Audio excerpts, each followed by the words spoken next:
You are now tuned in to the #1 nursing podcast in the world, the Scrub Me In podcast by Nurse Junior and Anthony. All right, you are now tuned in to the #1 nursing podcast in the world, the Scrub Me In podcast by Nurse Junior and Nurse Anthony. Yes, episode 24. I don't know. I'm unreliable with these things. 21 was Hansla, and yeah, we're at 24. Yeah. And if we're not, our editor Bill can fix that. Make sure y'all like, subscribe, comment. We're on Facebook, Instagram, TikTok, Absolutely. Spotify, Apple Podcasts, all that. So make sure y'all support. Subscribe on YouTube as well too. But how you doing today? Good? Yeah, I'm good. I rushed over here. Yeah. The bridge was busy. Ooh, Yeah, I told you to take the bridge. So this is what it was, though. It wasn't actually it wasn't busy, but they were just pulling everybody over. And then there was a dude with a U-Haul, seemed to be moving somewhere, and they were emptying out that U-Haul. Like the border police? Bro, it was packed, like literally to the door, and they were emptying out. As I was driving by, I was like, oh my God. Like in the middle of the street? So have you ever crossed into Canada? No. So when you cross the border, they will do like random checks, and then they pull you into like their lot of everybody getting checked. So they were in that lot, but he was like right by the road, and they were taking everything out. Oh my God. I was like, that sucks. Like imagine moving here, full of truck. Yeah. Like it probably took you a couple days to fill it up, and they're just taking everything They're just out. taking everything out. I was like, man. And then he looked like he packed it meticulously. Like it was everything. Every corner was full. Oh, man. And they just sucked. effed it up. They fucked it up, man. Insane. But yeah, we got a special guest today. Yes, we do. We'll let her introduce herself. Yeah. Go ahead. Hey guys, my name is Mohika. I'm a third-year medical student here in Michigan and super stoked to be here. Thank you for having me. Yeah, Yes, thank you for for coming. Thank you. So University of Michigan, correct? Go Blue. Go Blue. Yeah, shout out Blue. So med school. Why med school? What led you to want to become, a physician? You know, I think about this all the time, and I wish I had some magical, like, aha, this was the moment that I sealed it. Yeah. But I think for as long as I can remember, medicine was what I wanted to do. If I had to pick some life experience that pushed me that way, I have a younger sister, shout out to her. Hey. And I think when I saw my mom go through the process of, getting pregnant and having my sister. Wait, how old were you? So I was 7 years old. Okay, so you do remember So this I do stuff. remember Okay. this. Yeah. Like I remember going to her pediatrician visits and stuff. Okay. And I was interested in what was going on. And then I think I just as one does at age 7, be like, yeah, okay, this is what I'm doing with the rest of my life. End of discussion. Yeah, okay. I'm a pediatrician now. You know? So the plan is to be a OBGYN, correct? Correct. Yeah, that's Yes. awesome. So you're in your 3rd year, soon to be in your 4th, and then from there you'll be Residency. Hopefully a resident doctor if they take me. Yeah, I'll take you. Lovely. Some people who plan to go into the medical profession, it's more so parent driven. Did you find that your parents had a? That was what I asked. Yeah. So no. Not even a little Like, bit. because obviously we're all ethnic, right? Yeah. Right. And I feel like growing up, Very ethnic. Very ethnic. This is one of the correct options that you can absolutely, pick from. doctor, Right. lawyer, Engineer. Right. That's about it. It's a Yeah, very nothing short list. more, nothing Very less. short Listen, list. sweetheart, you can be whatever you want as long as it's a It's doctor, engineer, lawyer. 100%. Yes. I kid. No, honestly, I feel so privileged in that way. Never was I told or even suggested to go into any field of study. Neither one of my parents are physicians. No one in my immediate family is a doctor, which is actually very cool because it makes dinner table conversations at my house so diverse. Really? Right? Can I ask what they do? Yeah. So my mom has a background in education, and now she's in healthcare administration. Okay. So she gets to tell us a little bit of both. My dad works in the business aviation industry, so Nice. we learn about airplanes and shit. Yeah. And then my sister is the smarter one of the two of us. She's getting a degree in computer science. Wow. So she's going to actually make money before I do. You're gonna make money. You'll catch up along the way. Yeah, you know what I'm saying? but you'll catch up. You'll definitely catch up. Hopefully. So, in that way, I think to anyone out there who's listening, genuinely let your kids figure out what they want to do, and I feel extremely privileged in that way. Hey, shout out mom and dad. So Yeah, shout thank out you, to your mom and parents. dad. Yeah. Yeah, that's cool. And currently, right now, you're 26, right? Yes. Soon to be 27. Yeah. And you'll be done. You'll be a medical doctor at the By age 30? of 27. At the age of By 28? 28, sorry, 28. Yeah. Wow, that's very That's young. crazy. Very That's young. very young. Yeah. God bless.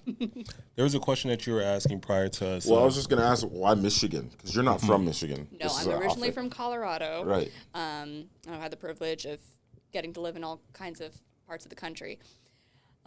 When I was picking different med schools, I was very lucky to have a couple of options. And so I really did my research, and I went in person to as many of the schools as I could to like get a vibe check, really. Can I ask how many schools you checked out? So I had 8 offers, Damn. which was awesome. Damn. Felt really, really good. I don't think your sister's the smarter one of the two. I'll be honest. Sorry, Mohika Jr. But listen, she's the one. you got your beat. Nah, man. I don't even tell you how many programs she got into. But so of those, you know, I kind of picked up which ones that I would be most interested in, just like based on paper, right? Like who has good research offerings, who has good academic standing, like who is sending people to residencies that I would be interested in. Right. So I like did a little bit of number crunching. And then when I kind of like picked the top few, I got to come out here. A lot of med schools will do like a second look weekend for their prospective students where you come out and they just have programming and they connect you with like current students and stuff. And I don't know, like when I came here, I felt it.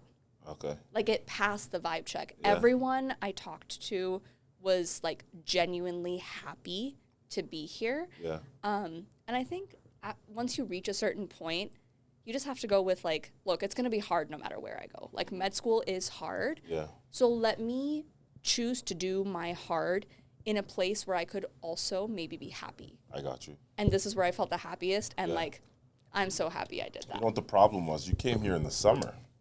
This is negative true. 20 weather is beating me up right Yeah, now. I'm not. This is January is the worst month to Horrible. be here.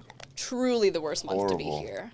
I will say, like, I mean, we live in Windsor just across the border. Mm-hmm. And I guess it's the same way, even though today was a nice day. Usually in January, you do not see the sun. No. You don't see the sun. And it's crazy. Yeah. So it was because you're originally from Boulder. Yeah. Did you get an offer closer to home? I did. But like I said, you know, just like in sum, this was the best option for me. Did and you I do your had to support undergrad my close to family. home? No, I did my undergrad in Maryland. Whoa. So gonna be my also next far question, from home. So Maryland, okay. Yeah, What yeah. did you do your undergrad in? So I did mine at Johns Hopkins in Baltimore. Holy crap. Where You I went. studied- You're in B-more. Yeah. You are smart as a mug. So you were in the hood. And now you're in the suburbs. I'm well traveled. What can I say? Well diversified. Oh my God, Oh, that's hilarious. crazy. Good stuff. So you said you're well traveled. So off camera, you were telling us obviously people will assume where you're from. Yeah. And they attempt various different places. Correct. Have you ever just like gone out and been like, yeah, I'm from Lebanon. Today I'm from Lebanon. Tomorrow I'm from Hawaii, and then we just go on. Just make this alternate person. You know, I haven't done that yet, but I think now I know what I'm doing for You April should. 1st this Yeah, year. Yeah, you should. You should. You really should. Yeah, pick up a new name while I'm at it. Absolutely. Now keep the name. The name's dope. Okay. Mohika's a dope Mohika's name. an amazing Yeah. name. Thank you. Thank you. I'll pass on the regards to my Yeah, parents. yeah. So, med school, first year, how was that transition going from, from your undergrad into med school? How was that transition? So I chose to actually take about 2 years between undergrad and starting med school. So I worked for a while. Oh, so you took a actually. gap year? Yeah, I took 2 gap years. Yeah. Oh, okay. Not plan A, but the best plan that could have happened for me. For sure. It's funny because a lot of people who are planning to go into med school typically take some gap years. Yeah. Well, it's hard. You know, you're gonna be tied down. Like it takes over your life. I feel like. It does, and I think the trend is actually moving more and more towards taking at least one gap year. Yeah. College is hard, right? A lot of people know this, and getting into med school is also very difficult. You got to get your requirements under your belt. Absolutely. You know, for some folks, maybe they didn't have enough time to do research in college, so now they're looking to kind of buff up their application a little bit. Other people just kind of like need time to do life for a little bit. For sure. And I was in that boat. Like I just needed time to do life. COVID had just hit. I just graduated college, and I was like, you know, let me just kind of pause, reconnect with who I am. Like, let me get my head straight in terms of why I'm actually going to med school and what I want to get out of it. Yeah, right. Right? Like, I don't just want to get an MD out of it, right? I want to make sure that the next 4 years of my life that I'm committing to, I'm getting a good ROI on it. Yeah. And so it was nice to, you know, kind of, I had the privilege of going back home to Boulder through COVID. I got to stay with my family. And again, that wasn't plan A. Like originally the plan was to go straight through, but I'm so glad I didn't because I got to pause. I got to work. And I think working in the real world just makes you a whole other person. Like it teaches you how to communicate with people. You go from being around like 1,000 20-something-year-olds to like suddenly having to work with like a 63-year-old, and you're like, oh, it's so good to see you. Yeah, that's true. You know, you get a little bit of a flavor of how to manage finances, like For sure. all those things are really, really important. And I think if I had gone straight through from college to med school, I would have been way too jaded. I would have been way too tired. And I don't think I would have like gotten my stuff together to like fully make the most of med school. Yeah. So to answer your question, the transition to the first year of med school, I mean, I was prepared for it to be challenging. And I think it was fine because I went into it with like a lot of patience, a lot of grace, and a lot of like, hey, what I'm hoping to do is learn. Yeah. I want to like learn the content that I've been waiting my whole life to learn. I want to find the people who I want to be when I grow up. Like I want to find the professors and I want to find the teachers who I can look at and be like, yeah, this is who I'm trying to become. Yeah, right. And I wanted to make friends and like get back into the real world after having been in lockdown for like the last 2 years. For sure. Yeah. So it was tough, but also very rewarding. And every single day I had to remind myself, like, this is what you worked for. Yeah, right. So it was good. It was hard, but it was good. Well, that's interesting because I see a lot of, I mean, the only thing I can use to reference that is we see a lot of new nurses come into the unit and they're so young. They're like 21. Yeah. And I'm like, man, this is great. And they're overwhelmed by the challenges of being in an acute care setting because it is challenging.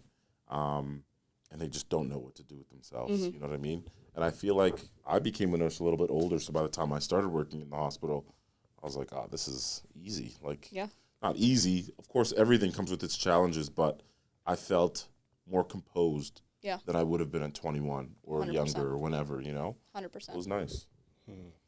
One of my other questions was, tell me the day in the life of a med student. Ooh. What do you go through on a daily basis to prepare for, you know, whether it's the day or just, you know, throughout your university career as a medical student? Yeah, sounds good. So every month almost that looks a little bit different depending on what I'm doing. So I'll give you a good example of what my life was like last year and then versus now. Okay. Cool. So last year I was a second year med student and I was on rotations, right? So that would mean, you know, waking up early, I'm a morning shower, I get up, get ready for the day. I already have my stuff packed the night before. If I'm on like surgery or medicine or something, I'd be eating breakfast and I can look at my patients on my phone on Epic. Wow. Very cool. So just, you know, like take a quick read, check my labs, see what's going on. What time does your day start? Depends on the rotation I'm on. So like on surgery, I was getting up at 4 in the Early, morning. yeah. Would not recommend. Yeah. Shout out to all my friends who are going to be surgeons. Oh, man. But then on like a family medicine or a psychiatry, I was getting up at like 7. Much more bearable. So a lot more human. Look at my patients for the day, get on up to the hospital or drive off-site depending on where I've been placed. I go see my patients, check in with my team. You know, I've been really fortunate to have good relationships with all the residents and doctors that I've gotten to work with over the last year and a half. So check in with them, see what needs to be done for the day, and just like try to do as much as you can. You know, like while you're there in the hospital, take initiative, ask questions, go where you're told to go, do what you're told to do. If I had downtime, I would study a little bit, because last year, in addition to having rotations, we would have exams at the end of every rotation. Wow. Right?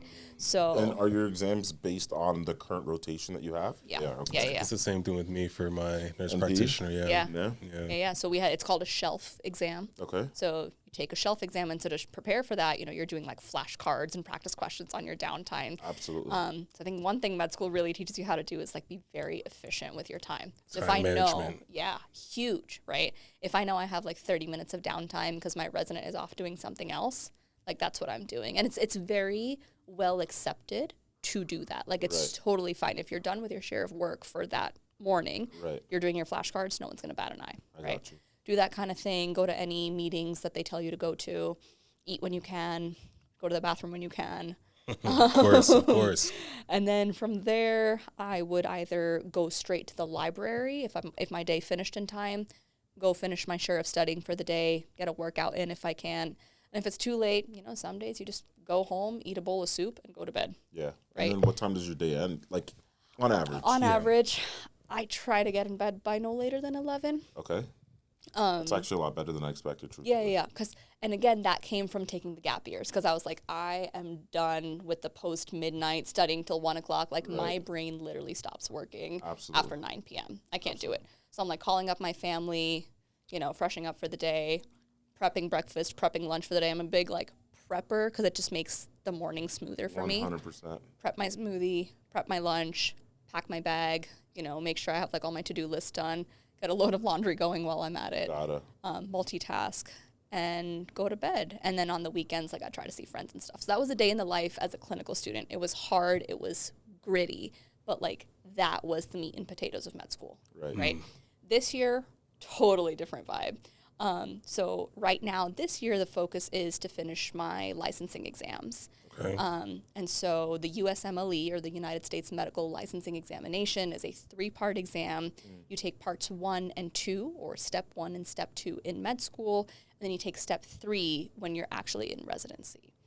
So for that, our school gives us dedicated study time. So like you can just, your time is your own, and if you need to supplement, you know, you take like an online elective or something. So that's what I'm doing. I'm taking an online class right now on the business of medicine, which is very, very cool. It's nice. It's flexible. I hop on a Zoom call, take the class. When I'm done for the day, the rest of my time is my own.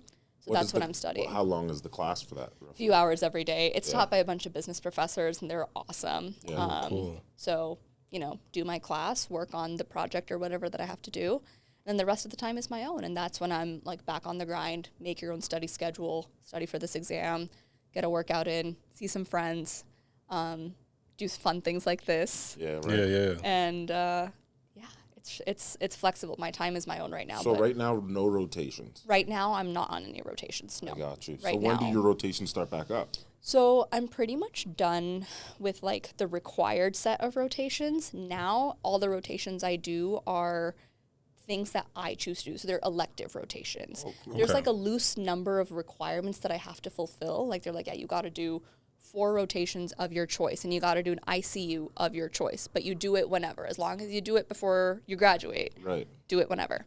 So the way my schedule just kind of worked out, I wanted to front load, and I wanted to get my exams done with early. That's why right now I'm focusing on my steps. Right. And then once my steps are over in like the next month or 2, I'm going to start knocking out my electives. So I'll do like an ICU rotation. I'll do a rotation more related to OBGYN. I'll try out something else. Just, you know, kind of bounce around and do the things that like I really want to learn. And the best part is no more exams for these rotations after this. Lovely. Love. That's awesome. Yeah. So with your steps, because I've heard of people taking the USMLE exams and everything, are they back to back? They can be, if you want them to be. So some of my friends, they did step 1 in the winter, and like the next day they started studying for step 2. Damn. Because like you're already in that grind. 100%. Right? Yeah, like you're in that rhythm, so you might as well. Other folks decided to like do step 1, take like a month to go do like a radiology elective. Right. And then they're going to get back into step 2. I got you. I kind of did like a hybrid between the two. Like I took my step 1 before the new year. So that's done with. I gave myself like a few weeks off to kind of ice off a little bit. And then I said, I would start back up when my online class started. So I'm kind of doing them back to back, but I'm also just like giving myself a little breathing room. Right. Now, what happens if you were to fail one of these exams? So like everything in life, this too is figure outable. If anyone is in that boat, let me just say that. I do think it does create a challenge in applying to residency if someone is to fail. And I think, at that point you kind of pause and reevaluate, like, do you want to retake right in that moment? Do you want to give yourself a little bit of time? Do you need to like pivot a little bit? With step 1, it obviously is a little bit of a question mark, I think, for residency programs to see that someone has failed an exam.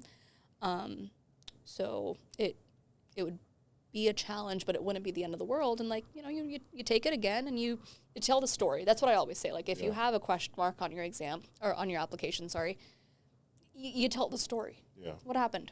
Yeah. Yeah, that's fair.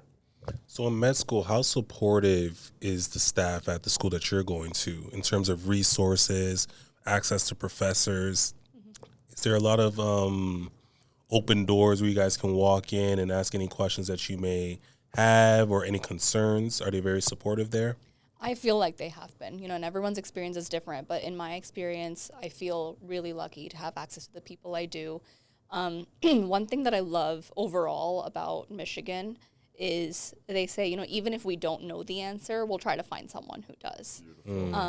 So I feel really lucky in that way. But I think the other side to that is if you need help, you do have to ask for it. For sure. Yeah. Right? Like, no one's going to come knock on your door and be like, how are you doing? Like, what do you need? It really is self-driven. And I think if you're looking for support, if you're looking for opportunities, they're there. But you do have to go seek them yourself. Absolutely. Then my second question, it's like the second part to that, networking. How important is networking when it comes to being in the profession that you're in? I think extremely. Now, I say that with the caveat that I am an extrovert, so I love meeting new people and like connecting with people and learning from people. But I do think it's extremely important, right? Because medicine is a public-facing profession. Absolutely. Networking is not a bad word. It simply means connecting with people in and out of your sphere to know as many people as you can and learn from them and hopefully have something to offer them, right? Like Exactly. it's not a transactional relationship. It's just knowing people. Yeah, right. And so I think the very nature of medicine, because you're taking care of people and you're working with people, you have to network because you need to know how the world works. Yeah. I also think that the beauty of networking in school is you get to learn about what you actually want to do and what your life could look like. Yeah. Right? Medicine's also a really small world. So I have this joke with my friends that, all of us are probably like 3 degrees of freedom apart because I bet you I went to college with someone you went to high school with. For sure. That's crazy to think. And like in 5 years from now, I bet you I'm going to go to a conference and the person I'm going to sit next to knows you because you met them at another conference. Yeah. Absolutely. Right? Absolutely. It's actually true. Yeah. Yeah, I never thought about And that. it's fun. Like I love that we're all connected and we are all going to cross paths again sometime in the future. Absolutely. Wow. So my next one's a little kind of a two-parter. One, what challenges have you faced so far in med school specifically? And two, how do you, if any, how do you deal with those challenges yourself? So a lot of challenges. I think the one that's coming to mind is like, am I doing enough? Right? Like I have been so blessed to get this opportunity. Am I making the most of it? Am I doing enough? Am I living up to this opportunity that I have received? Right. And that's really hard because, that kind of forces you to be on your A game every single day. But like we're human and we cannot do that. Right. And I think learning to give yourself grace for not being at 100% every single day has been challenging. Right. Especially when you're around such like A-game people all the time. Like, my classmates, you guys, are so inspiring. They're so humble, yet they are the coolest people I've met. They've all done such wonderful things. And, you know, like, you're just, like, chatting with them, and you're like, yeah, like, you know, what happened with this? And they tell you, and you're like, damn, like, you did that? That's so cool. Like, I want to do that. Yeah. And it, you know, you do, I'm sure at some point you do kind of compare yourself to your friends and be like, damn, if they did that, they got in here. Why did I get in here? And I think to deal with that, to answer the second part of your question, is honestly just like a little bit of daily reflection every day. Something that is a big theme in med school is celebrate your wins, big or small. Like, celebrate your wins. For sure. Every single time you feel like you've won, you need to really cherish that. Use that to, like, carry your high as much as you can. I try to do a lot of, like, reflection and gratitude at the end of the day, you know, and just kind of think about how, like, these days are never going to come back. Like, this is happening right now, and this is the only time this is happening. So to, like, savor it as much as you can, celebrate your wins, and surround yourself with people who, like, fill you up. My friends and I are so close. I feel very, very grateful to have them. They're genuinely people who I can ask, like, a school-related question to, and they're also the kind of people who I can say, okay, we are not talking about work tonight. Like, can we just watch something, chill out, and make each other feel good? For sure. Definitely. That's awesome. The question that you wanted to ask? Yeah, so off camera, we were kind of talking, and I was telling you about, like, a second-year med student that we have that just looks exhausted. So kind of to go back to what we were talking about, how do you take care of yourself when your time isn't yours? You set a lot of non-negotiables for yourself. Yeah. And I think a lot of this does come with learning about yourself and, like, learning about what you need, and then just being honest with yourself, right? Like, I'm honestly speaking, my brain does not work after a certain time. Yeah. And if I try to, like, force myself to study after that, I'm wasting double the amount of time. Absolutely. Because, like, I'm wasting practice questions that I can do when I'm actually clear-headed. Absolutely. And I'm, like, giving myself a migraine for the next day by staying up past my bedtime, right? Absolutely. And then also, like, you know, like you said, your time is not your own, which is what makes, like, a second year or a third year for a lot of other med students challenging, is you have to be very frivolous with the time that you do have.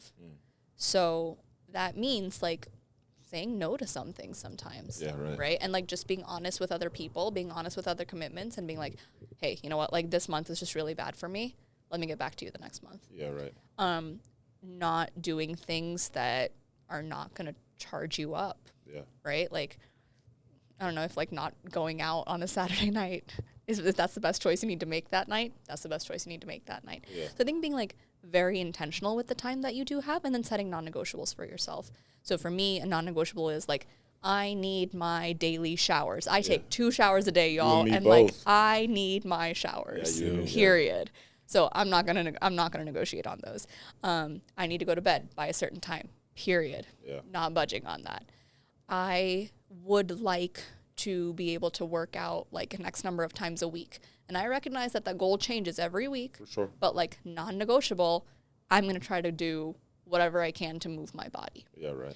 Definitely. So, like, that kind of thing. I've never skipped breakfast. Non-negotiable. Really? I need to eat breakfast, even if it's a protein bar and a banana. Yeah. Non-negotiable, I'm eating. Yeah. Wow. So let's say if you're in a rotation with, I don't know, a physician that's just like, go, I need you to do X, Y, Z, blah, blah, blah, blah, blah. Yeah. How do you say, I need a second? Yeah. Like, how do you do that? Like, you say exactly that. Just say, hey, totally happy to do so. Do you mind if I take 30 seconds to go do this really quick? Yeah. Or, like, yeah, I would love to be able to do that. And thankfully, I don't think I've run into too many scenarios where what's being asked of me is more than I can deliver. Yeah, right. Because physicians know, right? Like, they've all been med students. True. They know what it's like. And I think a lot of people are scared of med school and nursing school and other programs because they're like, they're out to get me. Yeah. You know, they're going to give me something I can't handle. Yeah. No. They're going to give you something that you might have to work for, but they're going to give you stuff that you can handle. Sure. And one thing I've learned is you are actually better off by being honest and saying you don't know how to do something or that you're not going to be able to deliver and ask for help rather than overpromise and underdeliver. I hear you. Well, then do you ever feel like, oh, maybe in the background they're judging me. They feel like I'm not doing enough. 100%. A lot of students feel like that, right? Yeah, 100% of the time, right? Because so in the second year, one of the hardest parts about it is that you're constantly being evaluated. Right. Yeah. You have to like put on a performance 24/7. Yeah. Your residents are watching you, your attending is watching you, because these are the people who are going to give you your final grade at the end of the rotation. Absolutely. And then you go home and you're still being evaluated because you're studying to do better the next day. Yeah, right. Or you're studying for your exam, which is also an evaluation. Right. So you're constantly under some kind of what I call evaluative pressure all the time. So yeah, it feels really, really heavy to constantly feel like, man, like, what are they thinking about me? Like, you know, like the example I gave you the other day where I'm like, damn, I said chest x-ray and the right answer was ultrasound, right? Like, clearly I know nothing. But I don't know, you just learn to like not take yourself too seriously. And it's a real gift when you have a resident or an attending or a fellow med student who's like, hey, don't even worry about it. Yeah. Like, I promise you, you are thinking more seriously about your screw up than your supervisor is. Absolutely. And it's okay. And I think the more you show up with an attitude of, I'm not afraid to be wrong, I'm just here to learn, Yeah. the better off you're going to be. Yeah, that's fair. So do you put an emphasis a lot on like R&R? Like you did mention it a little bit, but what about like massages or spa days or traveling? Do you set some time for that while you're in your rigorous? If someone wants to pay for it.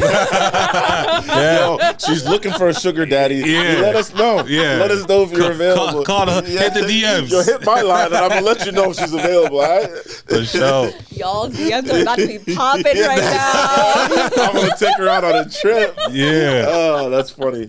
No, I'm too busy for I'm that her shit. manager. I come with her, by the way. I come with, all right? Yeah. Big Ant comes with. You gotta pay us too. Yeah. There you go. You know what? I'm too busy. Y'all have Oh, fun. no problem. No problem. Yeah, I'll No go. problem. I'll go. No, real talk though. I think it is important to do what makes you happy. So I do like traveling, and so once a year or so, my friends and I do try to like plan a little trip together.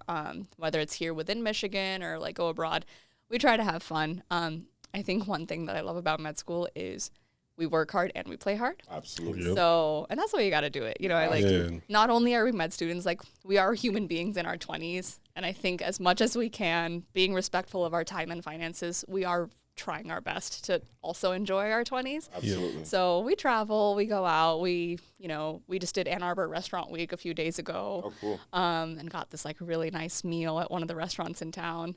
So we try to have fun as well. I'm not really like super into massages or spa days and stuff. Maybe someday when I'm bougier and older. But Listen, if she don't want your spot, I'll take your spot. Big homie. please All give right? him the spa day. He's a dad. He's got You two already- little I kids got who 2 don't kids. sleep. You already know. He needs a spa day. Oh, I need it. Nah, my daily showers are my spa, man. I don't know. I turn on some music. I got a candle on. That's That nice. is my spa. Yeah. Wait till you got kids and you'll see a real spot day, what a real spot day looks like to you. Ain't no candles no more. Ain't no time. Enjoy those 2 showers too. I'm telling you. Oh, I will. Because they're 2 5-minute showers, 2 2-minute showers. But you'll get there. Yeah. So we do the best we can. Yeah. And to be fair though, like prior to nursing, I bartended a lot and did a lot of like Christmas parties, and I used to work at a country club. Doctors easily party the hardest that I've ever met. Like they obviously come to work, they work hard, it's stressful. But when it comes to off time, yo, you would never know they were physicians. You would never. And my dad's a physician growing up. Oh, my dad and his friends. Oh yeah, he was out there. Crazy. that. Yeah. So one thing that I've experienced in my rotations, mainly my primary care rotation last quarter, when I'm in a room with a patient and, I'm going through the whole spiel, and I'm ready to leave the room, they're kind of like holding me back from leaving. They're just going on a rant. And I'm just trying to figure out how the hell I can get out of this room right now. Sometimes I think, maybe I should just fake a phone call or, do something. Patient is calling. Yeah. I'll be in there. Yep. You need me to do an examination? All right, I'm coming. Sometimes I think about doing that, right? But I don't know. Have you ever faced something like that where you're in a patient's room and you're going through the spiel and you're ready to leave, but they keep talking and It's yeah. just irrelevant information. All the time. Respectfully. Respectfully. I don't care about your cat. Respectfully. But I got to see other patients right now. And that's a true story. This lady was just talking about her cat. That's a fact. Like I'm a veterinarian. I don't know. I don't know what your cat is. For real. No, you guys, this happens all the time. This happened to me a lot at the VA. So, like, when I'm seeing older folks, right, who, and you have to realize, like, it comes from a place of just wanting to share their life. Definitely. 100%. Right? Like genuinely meaning all respect here. They're nice people who just want to talk to someone. For sure. Right? But you're right. Like, you do have to kind of balance the sense of, I'm here to take care of you as a whole person. And yeah, in an ideal world, I would love to sit down and talk about your cat Simon for an hour. But also, Right. I have to go see 4 other patients so Exactly. that my attending doesn't think I'm incompetent. Absolutely. Right? So I have a few hacks. Okay. Yes. They go from like nonverbal cues to verbal cues. Okay. So nonverbal cues, you know, your classic like, all right, like you scoot away from the desk and you start to gather your things and you're like, great, so nice to meet you, you know, and you start like turning towards the door, you turn the computer off, like you do all these things to signal that like it's time for you to go. Right. Some people don't care about that. Some people don't care about that. Yeah. So then you indulge a little bit. And what I learned over time, especially when I started to see like the same patients over and over again, if I'm like, you know, in the clinic for like a month and this patient's coming back like every 2 weeks or whatever, for whatever reason, you start to keep a little bit of buffer at the end. So if you know that this person's a door stopper, you end your visit 5 minutes before you think you actually need to. Right. Smart. Right? Yeah. And that means you got to plan ahead. Like you're asking questions at double speed then. Absolutely. But you start to end the visit 5 minutes before you actually need to. Yeah. That way they can linger a little bit. And you're okay. You and got you're that extra time. fine, you know, that kind of thing. Yeah. If they're still not getting the nonverbal cues, then you're like, you know, this is so great. I would love to talk to you some more. I frequently would pull the student card. I'd be like, I need to go catch up with the rest of my team, right? Like, I want to make sure I always say, I want to make sure I have enough time to discuss your case with my supervisor. Amazing. And I also need to look a few things up. Do you mind if I head out so that I can go look some things up and go talk to the attending? Yeah. That's smart. Works like a charm. Because then you're being respectful about it too. Definitely. And you're being honest, right? Like, and genuinely, like I would love to sit and yap. I love sitting and yapping. Yeah. But I also need to like go do my job. So just, you know, doing a little bit of that and then just coming clean and being like, I got to step out, but let me be right back with my supervisor. That's not coming clean. Coming clean would be, fuck Simon. I need to go. Right. You want to say that to a 63-year-old lady? Yo, listen, I see 63-year-old ladies all the time. I hit them with them. That's crazy. I look at that ceiling tiles. That's crazy. Oh my gosh. Damn, Simon. Damn, that's crazy. No, but those are some good hacks that I'm going to implement. Great. Those are actually I'm going to phenomenal implement hacks, that. I will say. Yeah. Because I've come across a lot of nursing students, and they run into the same issue where they just don't know how to get out of that room after an assessment. Yep. Right. But no, that's key. And I feel like a lot of the time, specifically as a student, you don't know like what you're allowed to do. So if someone's talking to you, you're like, oh, I guess I'm going to sit here and listen Right. until this is over. Right. But then you get out there and it's a shit show and you're Yep. like, fuck, why did I sit there? Why and did I listen? sit Yeah. there? Yeah. No, and even like one thing that I found too, especially with like elderly folks, and again, this doesn't work with everyone, the power of like the human touch, like like physical touch, like when someone's talking to you about their granddaughter who's getting married, like love that for you. And just like leading over and being like, that is so great. Like, thank you for sharing that with me. You put a little hand on their shoulder to like show them that you're hearing them, that you're not just like pretending to listen, but like you actually hear them. You put a little hand on the shoulder. You say, that is so great. Thank you so much for sharing that with me. Before we get sidetracked, I want to make sure that I have enough time to go discuss your case with my supervisor. Let me step out. I'll be right back. Yeah. That's awesome. I love it. Yeah. I'm using that. I Do it. appreciate that. I got you. Those are good You're hacks. teaching us I this. got you. Yeah. Another question I had was about the MCAT. Obviously, you probably wrote it. You mind me asking how many times you wrote it? Too many times. Y'all. That's That's funny. So I took it twice. That's fine. That's not bad. No, it's so fine. And I say this publicly because there is no shame in trying and trying again. Yeah. So for anyone who's listening, it's the MCAT, it's the PA exam, the nursing exam. Y'all hustle, keep at it, do what you got to do. Yeah. But that shit was hard. Yeah, I can imagine. Did you take any prep courses, or did you just do everything on your own? So the first time I didn't. Okay. I just kind of did things on my own. And again, I was in college and I thought I knew how to study and I thought I knew everything I needed to know about myself, and respectfully I didn't. Yeah. And then I took it again the second time. Second time I did use a coaching service, I think. To be totally honest, I don't think I needed the coaching service. I think the service was more helpful for folks who needed routine and discipline. I think that's what tutoring and coaching services do for you. 100%. They give you structure, they give you consistency and discipline. They assign you homework, right? By this day you have to have read this chapter and done these questions. Right. Yep. I don't think I struggled with that. I think it was more just the content was hard and I just needed more time with it. Yeah. So Fair enough. Because I took a class, when I was doing my nursing exam, and I needed that. Yeah. I'm not somebody that does well without structure. Sure. If it's all on me and I'm I have this 1,000-page book, I'm just what am I doing here? Where do I start? Yeah. You know what I mean? So having that that routine, like you said, and that structure very much helped me. Oh, yeah. Until this day, I don't think I would have helpful. passed without it. Totally fair. Same. I think I took a class as well too, and I used a service like UWorld or Kaplan. Yeah. One of those testing services. So okay. Yeah. Another question I had was, so we talked about the MCAT, we talked about that. Your resume. So leading up to you knowing that you wanted to, go into med school and everything like that, how much did you have to beef up your resume in terms of, volunteering here and doing this just to apply for med school? Yeah, a lot. It was no joke.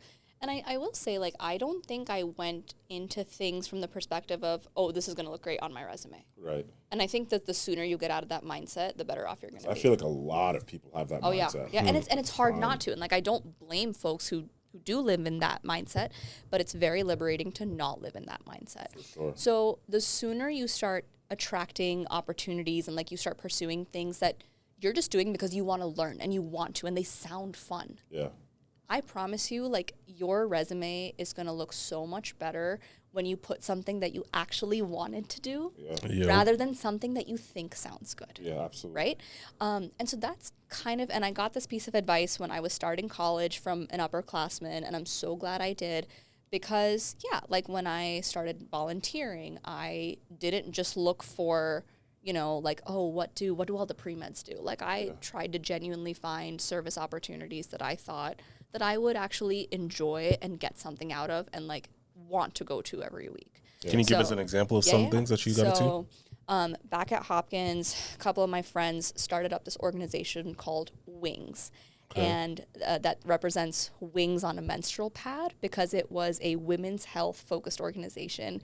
They were looking at ways to educate and advocate for women who did not have a place to live, so unsheltered women who needed access to menstrual products but couldn't always consistently find them. We did a little bit of a needs assessment and found that women all around Baltimore were reusing menstrual products, which was totally unsanitary. Absolutely. Wouldn't have access to sanitary products, wouldn't have access to pain control and hand sanitizer and just things you need to be comfortable during that time.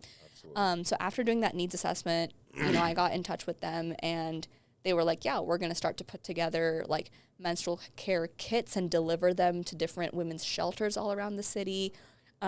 We want to put free menstrual products in public bathrooms, that kind of thing. Yeah, right? And it was super grassroots. We didn't have a lot of funding. It was just a couple of college kids with an idea and some friends, and we all got together and we did our best to make it happen. Yeah.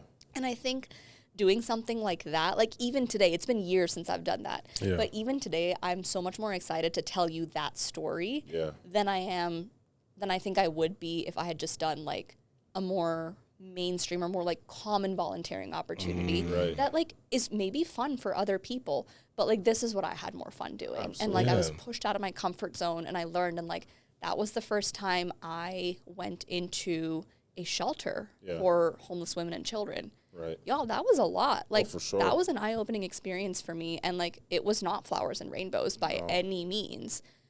But I was put in that position, and like now I understand when I'm going to have a patient someday who is homeless or has been homeless. Exactly. I can have a little bit of perspective into like, yeah, when and if they find a spot at a shelter, that's the life that they live. Absolutely. And like, you know, these might be some of the meds, or these might be some of the things that I think they have access to, but maybe they don't. Right. So stuff like that.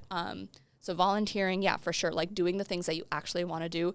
Research is another big thing among pre-meds and folks who want to go to like med school, nursing school. It would be nice to have research on your resume. And again, like doing the research that you actually want to do. And research doesn't necessarily mean like being at a, you know, in a lab and pipetting your life away. Yeah. Right.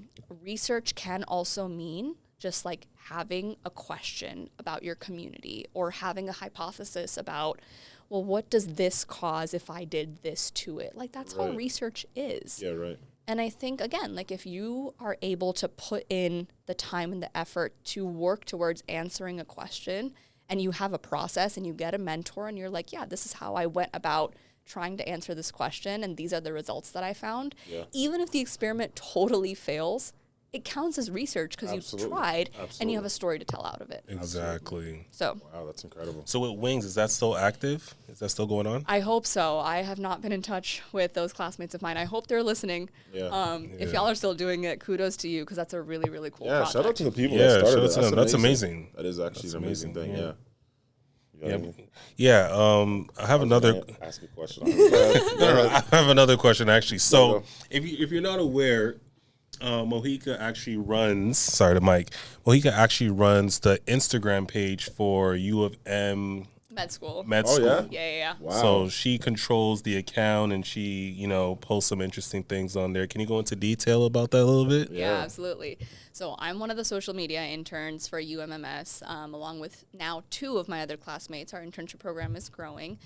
It is so much fun, you guys. And like, this is an example of something, alluding to your last question. I don't know how this looks on a resume. I did not do that for a resume Right. at all. Like, it was literally just one thing led to another.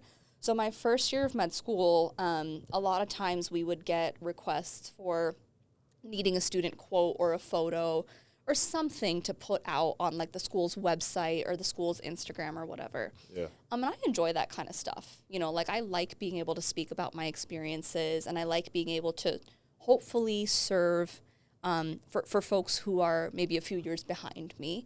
Just be like, yeah, like this is real. You can get in and you can do this.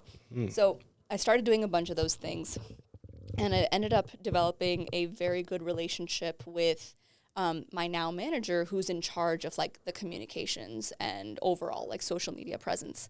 And so she and I got talking, and by the end of my first year, you know, I had done so many of these like interviews and photo ops and quotes and stuff. And she said, you know, do you want to make this like a thing? Yeah. Like, do you want to be the student who's responsible for posting some of the content and like coming up with more ideas? Because this Instagram account and our other social media platforms, they are supposed to be meant for students, for current students and for prospective students.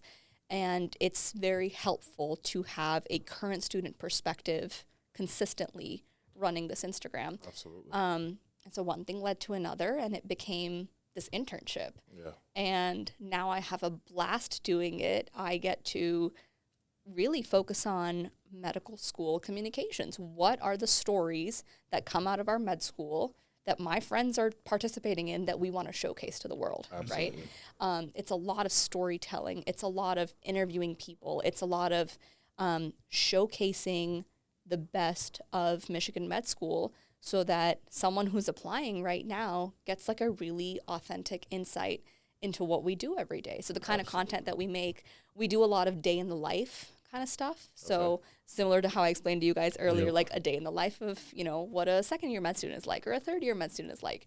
that content always does really well for us because people want to know what does a med student do. One of the projects that I got to be a part of was showcasing a lot of our residents who don't get a lot of screen time. So we do like a project with them every now and then. It's a lot of fun. I'm getting to meet a lot of new people this way, and it's a blast. I don't know why when he asked that question, I thought you were going to say it's a lot of TikTok dancing. Like in my head, I played that out. I was like,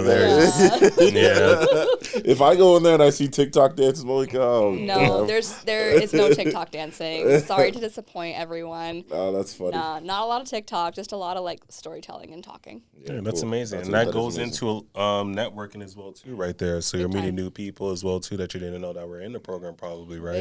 Big time. It's really nice, and I think the most heartwarming feeling is when a prospective student or a newly admitted student will be like, "Hey, actually, my reasoning for coming to UMMS was because I got to watch so and so stay in the life." Oh, that's cool. And it's like that was the whole point of this. So it's such a good feeling. That's really cool. Lovely. I guess my next question is just to kind of backtrack again, because we were talking and you had said that you want to be an OBGYN.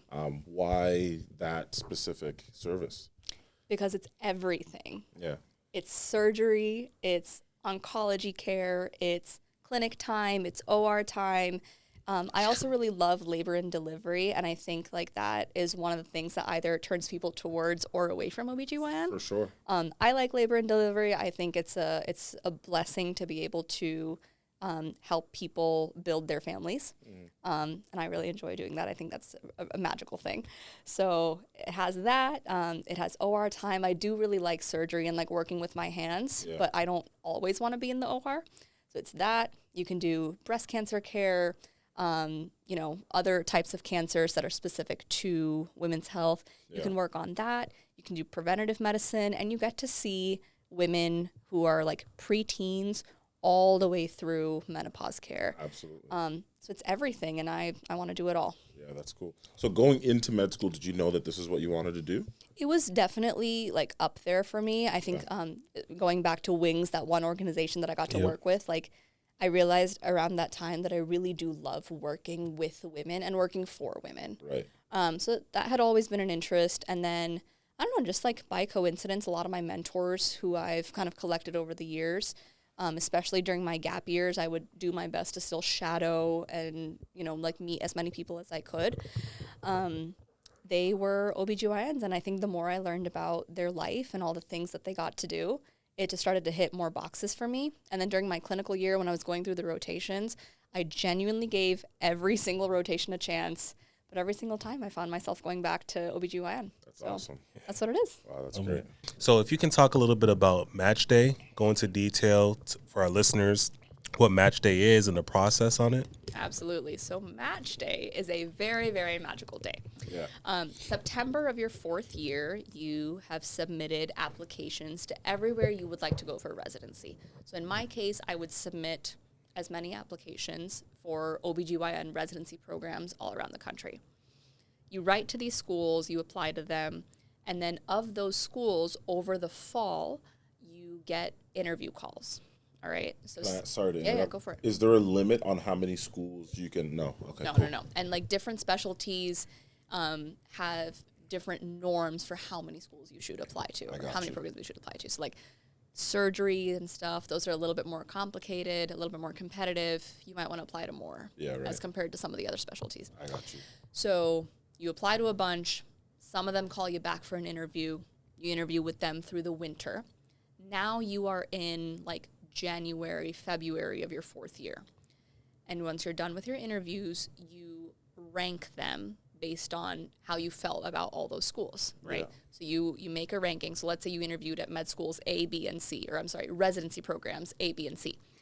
But you're like, yeah, I liked B the best, then C, then A. Similarly, those residency programs will make a list of all the people they interviewed. Yeah. And they're like, yeah, we liked candidates 4, 11, and 73. Those were our top 3 picks. Everything goes into a computer. There's an algorithm that matches people. And then on one holy Friday in March, all the fourth-year med students get put into an auditorium. Holy crap. Okay. At noon, It's very like fairy tale like, you Yeah, guys. it sounds like a movie. At noon, exactly. They will all get an envelope and they open it together. And that envelope has the answer for where you were matched to go. Wow. And that's where you're going for residency. So one question, which I already know the answer to because I've already asked you this off air, but is it possible for someone to get an envelope with nothing on it? That was going to be my question, too. Kind of. So this was like the ideal situation of match day, right? Like you open your envelope and you're like, yay, awesome, I got my first or my second pick, whatever. The Monday before match day, everyone gets an email letting them know, hey, someone picked you. Yeah, you've been matched. You just have can't been tell you matched. yet. We just can't tell you where. Yeah. Because we got to carry on the suspense. Yeah, of course. You got to meet in the auditorium. The other option that can happen is you get an email that says, sorry, no one picked you.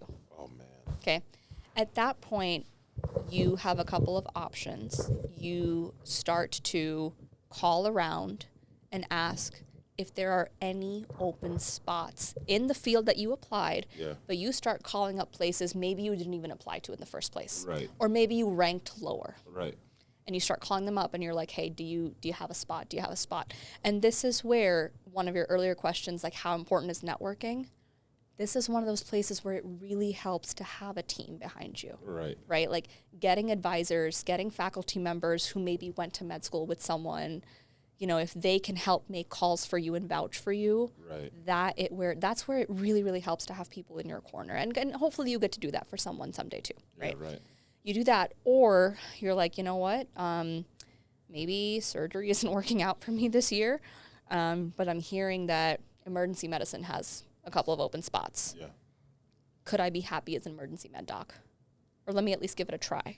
So then you're like, okay, I'm going to switch to emergency medicine now, I guess. Yeah. And you do it for a year, and that's called a transitional year in some places.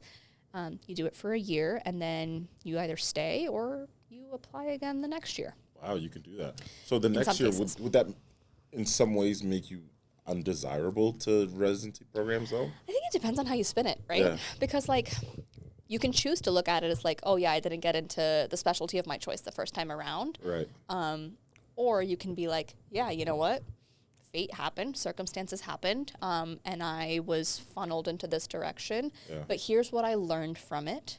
Here is how being an emergency med intern for 1 year has equipped me with the skills so now I can go be a better gen surg intern. Yeah. I think it all depends on how you can spin it. Maybe you're like, yeah, as an emergency med intern, I got so much trauma experience. Like, I can handle traumas like a pro, right? And then you sell that and you say, yeah, things didn't work out the first time, but I'm back. I know more. I'm ready. I'm stronger. Like, let me get into gen surg now. Yeah, right. That's a good way to see it too. Are there any, this is not necessarily a match day question, but are there any myths that you have seen about med school kind of debunked and what they are? Oh yeah, that it's like the hardest thing in the world and like, you know, you have no time and all you're doing is studying. Yeah. Oh man, like, yeah, when you're studying, you're really studying and yeah, you have to put in the effort and it's hard. But it's not hard 24/7. Yeah, right. You know, like you'd be surprised. There are things that you somehow remember from college, or there are things that you just know from your gap years, or you know what? Legend has it. Sometimes there are things you know from Grey's Anatomy. Shout out Grey's Anatomy. Are you a big Grey's Anatomy watcher? No, I'm that's not. funny. I am not. I don't watch Grey's Anatomy. I like watched it a little bit when I was in high school. But then it just got so repetitive, y'all. Like, everyone was sleeping with everyone. Yeah. And, like, That's what it people is. were dying. And I was like, no.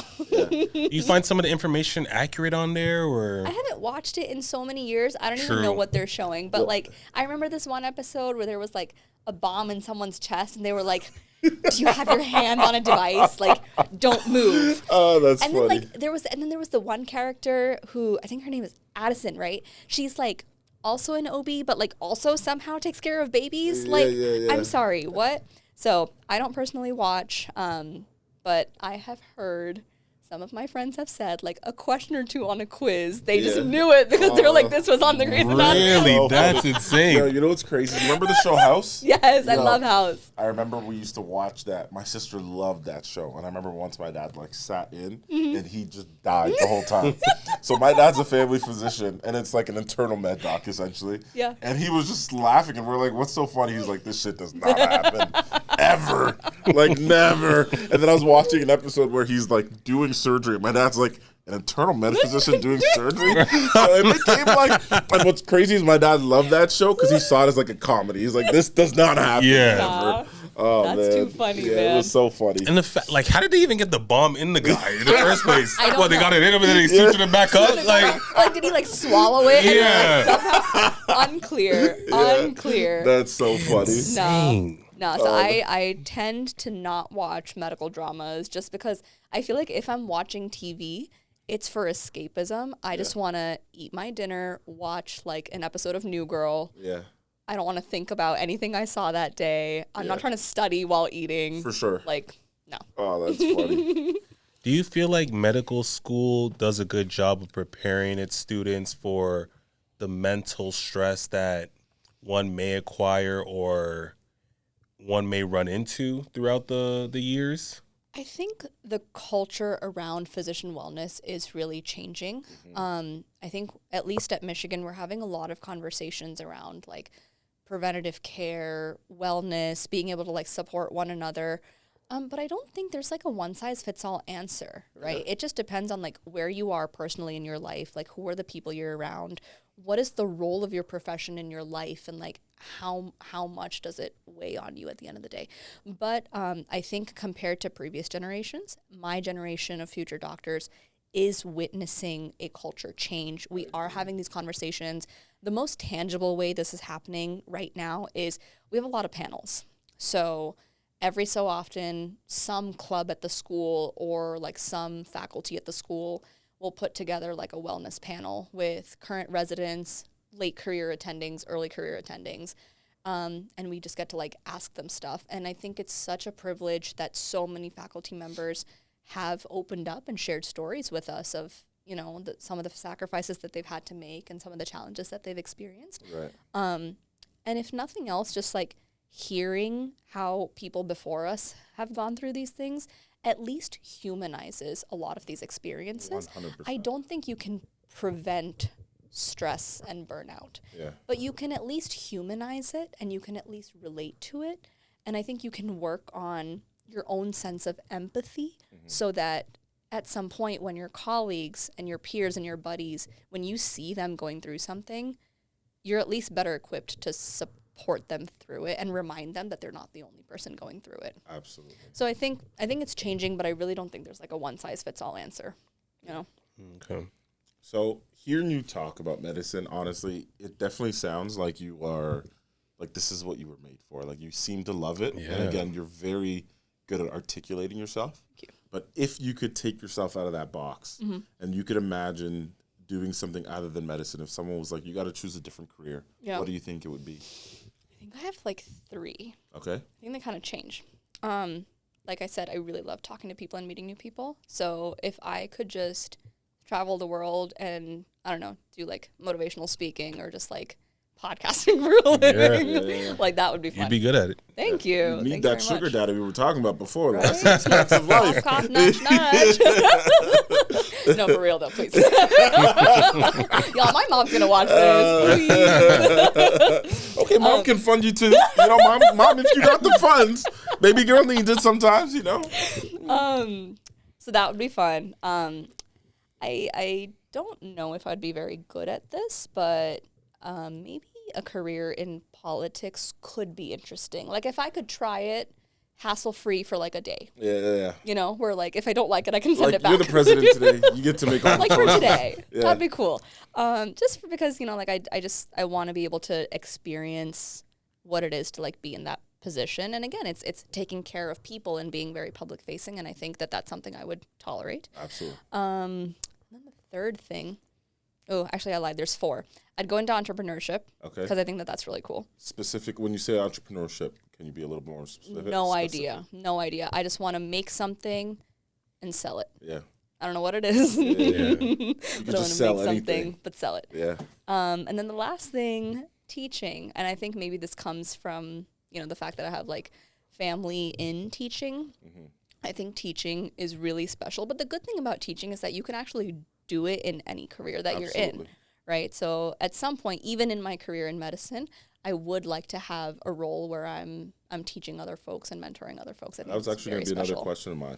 I think that you'd be a phenomenal teacher. Thank So, Yeah, me Thank too. you. I think so too. Thank you very much. I've had really good teachers, so I think that's where it comes Want to from. pay it forward almost. 100%. Yeah, that's cool. 100%. My next question is, have you had a rotation a rotation where I guess you didn't really have the strongest connection with, or your least liked rotation that you've had? Let me state it like that. I like it. Okay. And why? Yeah, Let why? me tell you, I have a very specific answer. Okay. And no one in my class gets it but me. Okay. So I'm not a fan of pediatrics. Okay. Even though that was potentially my origin story. Okay. I'm not going to go into peds. Just because like I don't know, that's just like not the space I want to be in. I think kids are great. Is it the helicopter parents? I mean, yes and no. Like that is one of the challenges of being a pediatrician. But again, like I sympathize with like when I guess maybe you could speak more to this, but like when it comes to your kids, right? Like there's no joking around. Yeah, you're right. And I get that. Like I get that. I don't know. I have a motto. So here's the thing, right? I'm like, I joke around a lot, but I'm also very serious. Yeah. And when it comes to not wanting to do peds, my answer is fuck them kids. Even my own kids, fuck y'all. I hope you're watching this episode. Yeah, 100%. They will in the next 5 years. Yo, even sometimes, like, I'll plan something for me and my wife, and she's like, but the kids. But the kids. You're Fuck like, them FTK. kids. Go to grandma's house. Yeah. Mom and dad are going out tonight. No, I get it. That's what my best friend said the entirety of our pediatrics 100%. rotation. We did our rotation together every single day. She woke up, fuck them kids. 100%. Went to bed, fuck them kids. And if you think we're being insensitive, fuck your kids too. All right? Oh my gosh, Wow. that's hilarious. You have some feelings. Yeah. We can talk afterwards. I love kids though. I do love kids. No. I swear I love kids, but fuck them too. You know. I liked working with the kids, and I didn't mind the parents, but I just think like the type of medicine that I want to practice, like I'm not trying to do strep throat for a living, right? The specific part of pediatrics that just was like not it for me. So 1 week of our 6-week rotation is newborn week, and everyone loves that week because you get to see like the 1-day-old, 2-day-old babies, and everyone's like, "Oh my god, you just get to hold the babies." No, y'all, that shit is so scary. Let me tell you something. Onesies. I hate onesies. Absolutely. And the onesies that go over the head. Parents, stop buying those. Yes. That shit's so scary. I agree. So here's what would happen, right? Like we would go in, we'd be with our attending, 2 residents, and there were 2 med students in the room. Okay. And so we would take turns. So I was with my classmate. We were paired together. God bless her soul. She's an aunt, so she like has this newborn thing down. Yeah. So we would trade off. Like one person would like counsel the parents on, newborn management. Like this is how many diapers you should be, seeing every day, feeding schedules, yada, yada, yada. The other person would do a newborn exam. Those things are so fragile. It's I very was scary. so scared to touch one, let alone having to undress that child. Yes. And then redressing them was the harder part. Do you have to redress them? Because Yes, at the you clinic, do. Leave 'em cold. I just no. No. He At the said, clinic, fuck them kids. Leave them That's how alone. he said. Fuck them kids. He's like, I just throw this. because thing in my away. placement right now, I'm at a Yeah. pediatric clinic, and Yeah. they're always wearing the onesies. So I'm having a hard time just Yeah. unzipping, getting their little legs out. Oh Yeah. yeah. So my very first time assessing a newborn, I was trying to put it back in, and then the mom was like, "No, it's okay, I'll do it," because I was having a hard time. Right. Yeah. It's difficult. You know what It's it so is, hard. and even like as somebody with kids, I can remember my first son. Yeah. When the nurse was like, "Dad, do you want to hold him?" I was like, Is this a trick question? I was like, nah. Because here's the thing. The baby's the size of my hands. Yes. Yes. And then so how do you carefully hold something Right. that is just the size of your hand, like comfortably? Right. And make sure he's okay. And also make sure that like the spine is supported, Oh, and the The head neck. is supported, the Yeah, neck. 'cause you watch the head do one of these. And you're Yeah. just like, oh Yeah, my God, guys, it's terrifying. like the button-up kind of onesies. the worst. Fine. No, the worst. No, you know what's worse? The overhead ones. Yes, no, those suck. The overhead ones, because I could not figure out like if this was the newborn. This is the newborn. Yeah. So I have to support the head and neck, Mm-hmm. and my other hand has the onesie, Yeah. and I have to get it over its head. I see what you're So saying. I have to use these 3 fingers to like. Oh, yeah. And then the top of the head is so soft. It just doesn't happen. Fontanelles, Oh, yeah. The number of times I have looked like an absolute fool because I could not get this baby redressed. And my residents, God bless their soul, they would always cover for me, and they would see that I'm like struggling to dress this baby, and the attending's ready to move on to the next room. Like the attending's done her spiel. She's like, okay, whatever, like change the diaper, get the baby dressed, whatever. She's ready to go. Residents are seeing that I'm struggling getting this baby redressed, and so they start, kind of stalling a little bit. They're course. like, yeah, so have you heard or have you had any thoughts about circumcision, right? Like they're having that conversation. And I'm like, thank you. Talk about circumcision for a little bit. I'm trying to redress this baby. It's not happening. Eventually, the attending just comes up to me. She's like, Mohika, do you need help? And I was like, yes, please. Yes, I would. And this is where I want to shout out my classmate. She, every single time, would come to my rescue, and she would do it so discreetly. Yeah. And see, this is one of the best parts about med school. I think because we're like going through it together, we know. And so she would come and help me out in the most like supportive, discreet, non-judgmental way. She's like, don't worry about it. Let me help you out with that real quick. And before we know it, this baby's dressed. All is good. Yeah, beautiful. That is one of the hardest challenges, onesies. honestly. Hate onesies. What? I only like a specific kind of onesie, and after I know. Is it the Velcro one? No, it's the two zipper one. Okay. There's ones with 2 zipper. All right. And the reason why I love them is because you don't have to undress the baby to change them or to so let's say because there's 2 zippers, right? Okay. Let's say if you just need to change the diaper, Yeah. you zip them both all the way up, you just take the legs out, zoom, done. Back, just the legs back in and you're done. Done. Right? Yeah. You just need to take the arms out, you zip a certain part, arms are out, Yeah. done, do what you have to do. And then you don't have to take that onesie off really. There you go. Unless there's a blowout, then it sucks anyways. But- Yeah. Right. And then other than that, yeah. Sorry, go I ahead. was gonna say there isn't enough of those. Yeah, there isn't. So you want to be an entrepreneur, make the 2 zipper onesie No, actually. more mainstream. Maybe. Also, anyone else who's listening, please make onesies that don't make me look like a fool. Absolutely. And one thing I will say from experience, even though of course like 1, 2, 3 day olds, whatever, they are very fragile. You just have to dress them like they're not. I think the thing that I learned, because again, I have big hands, so I was like so gentle with my kids, and then by the second time I was just like Full send. like and it's just that easy, and then you're done. Yeah, the medical doctor at the clinic that I'm precepting at, he does it just exactly how you're explaining you it. just Like have he'll to- just rip over the button and they're I'm not. like, They're whoa. not. Of course, they're fragile, but they're not as fragile as we think they are. Right. Probably. You know what I'm saying? So it's kind of. But then from the perspective of the parents watching, they're like, "Yo, what is he doing? Like he looks so rough." Yeah. But in reality, it's like he's fine. Yeah. Even when it came to like burping kids, at first I was like, it's okay. I'm just like, Yeah. But my second one, I was like, and I remember once. Yeah, it'd be like that. I had some friends over, and these are friends that hadn't had kids yet. Yeah.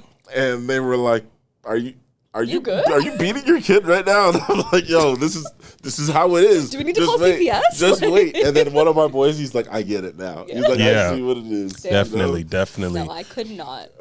But no, I completely understand what you mean about pediatrics, because I be walking in there and some of these kids, they be saying, not even like the babies, but like the actual toddlers, they be saying the darnest things. And they be doing the wildest things. I seen one kid slap the mother because she took away the phone. Yeah. Oh, 100%. And I'm like, what is this? Yo, it's insane. I was also like listening to I think it was a 4-year-old or 5-year-old's lung sounds and heart sounds, and then she just achoo right in my face. 100%. That's the worst part. And I'm like, That's the worst. oh my God. And I turn around, I look at the COVID thing, because we read it positive. I'm like, what is going on? In my head, are you nuts? Oh my God. I got sick right after. I'm not even joking. A couple days I got sick. Yo, that's And I had so to thug it funny. out. That is the life of a parent right there, True bro. story. Yo, and if I could just share one more story, Yes, bro. please. Our 3-year-old, he's actually a very intelligent kid, but he just doesn't care about anybody. So one time he did that. He just right in my face, and I'm sure it was like thick spatter. Right. Like I'm sure he saw it, and he was just like, "Sorry, Dad." And even he was like right away was just like, "You look horrible." messed up. Yo, sometimes I'm like, I grew up in an African household. Oh my God, if I could just like call my inner dad right now. You know, holy crap! Oh man! Oh my gosh, that's hilarious. Yeah, man. Oh man! Oh, so that's hilarious. Oh man!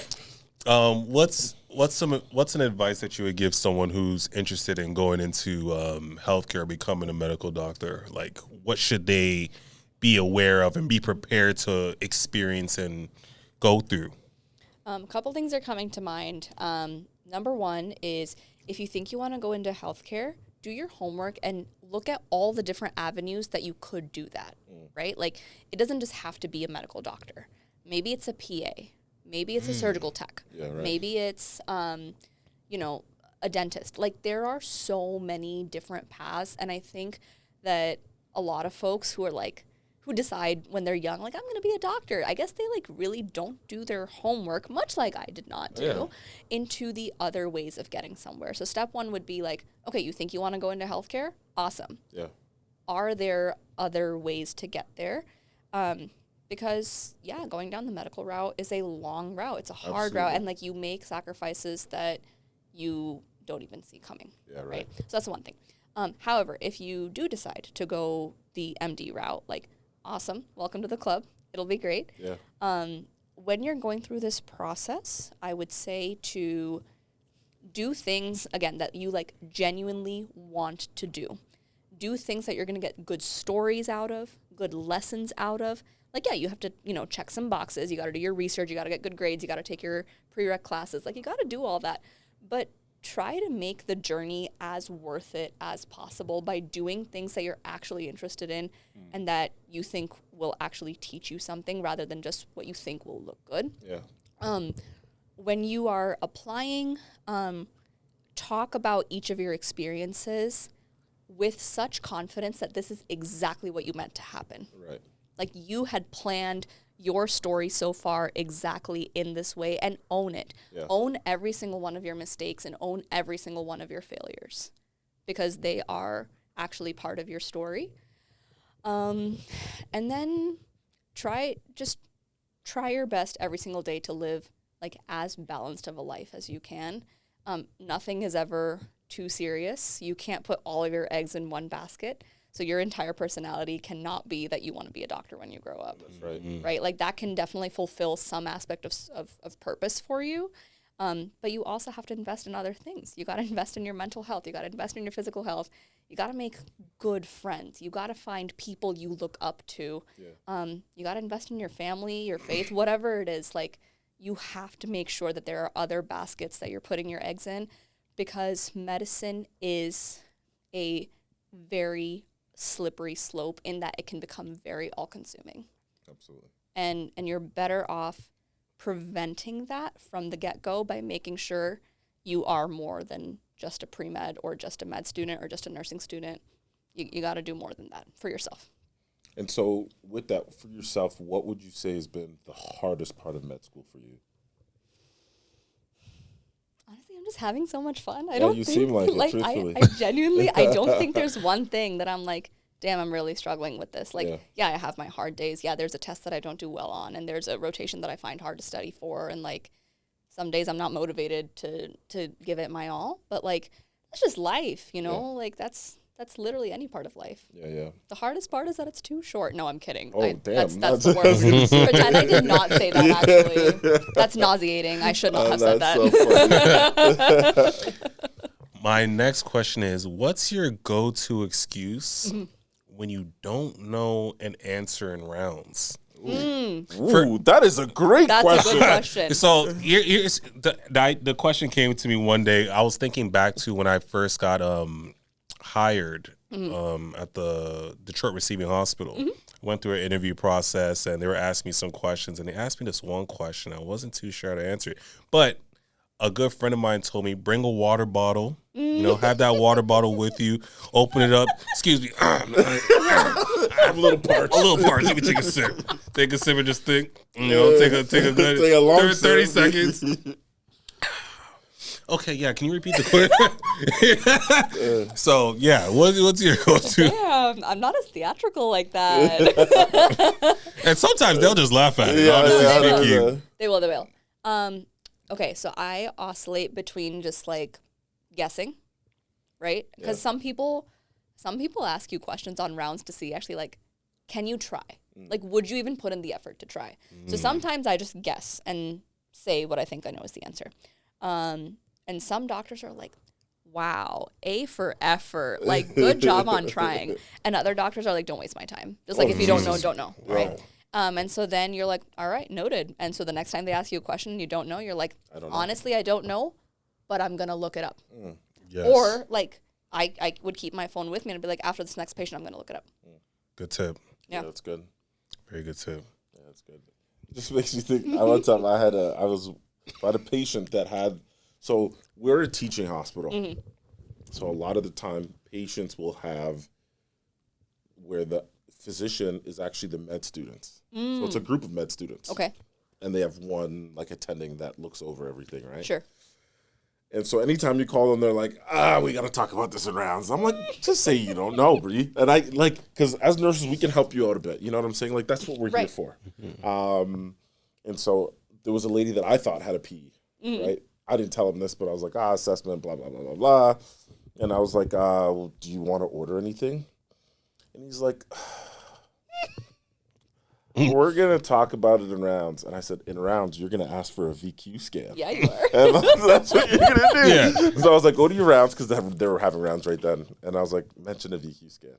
And then he had sent it, and I saw the attendant go, like, give him like a thumbs up. And he looked back at me, and I was like, Jeez. That's lit. Yeah, so lean on your nurses, we got your back at the end of the day. No, actually, lean on your nurses, lean on your residents, your upperclassmen students. I can't tell you the number of times a resident has stood very carefully, positioned themselves behind the attending so that you can just look at them and they're like, oh, 100%.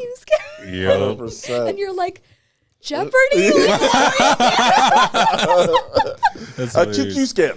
They like something random like. No, that's for real. hilarious. Shout out to the nurses. Yeah. So can you talk a little bit about the collaboration between medical doctors and nurses? How important it is in a healthcare setting? 100%. So I want to shout out a specific attending I worked with, Dr. Tipper Naney, out at U of M, and she works for the Ann Arbor VA. So she taught me something I'm never going to forget. It was a small thing, and it made a world of difference for the residents, attendings, and most importantly, the patients.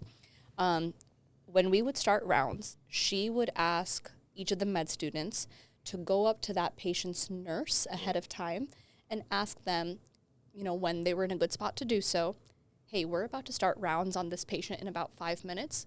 Would you be able and interested to join us? Yeah.